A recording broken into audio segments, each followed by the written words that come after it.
لغة الأم هي أول من يتعلمها الطفل وتكون الأقرب إليه، لأنها لغة أهله وتراث أجداده وعليها تربى وبها نطق أول كلماته، فهي ذاكرة الأرض ورابط الوثيق والجذر العميق الذي يجعل الإنسان يفخر بأرضه وتراثه.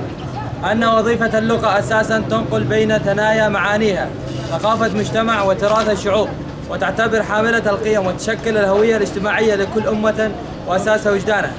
لذا فإن إقصاء اللغة وتدميرها يهدم جانب مهم من التراث وضياع الهوية كل مجتمع.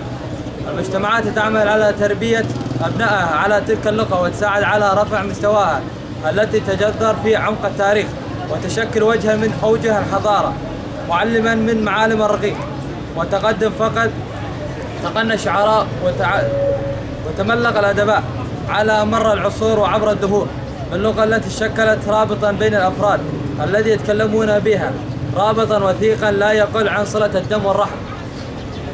لذلك دائب كل مستعمر وكل طامع على العمل منذ أول شرارة لشره وكيد على تهميش تلك اللغة ومحاولة طمس معالم الهوية.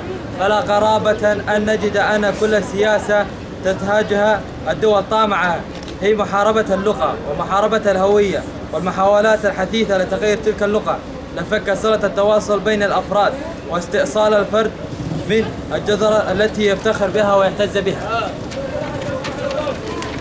على مر التاريخ حاولت الدول الاستعمارية استغلال الظروف الجوية والعوامل الطبيعية في سبيل ذلك، وهذا منهج كل محتل ودستور كل مستعمر في الأواني الأخيرة في نشر سياسة الفوضى وإجهاض المعنى العميق لتلك اللغة.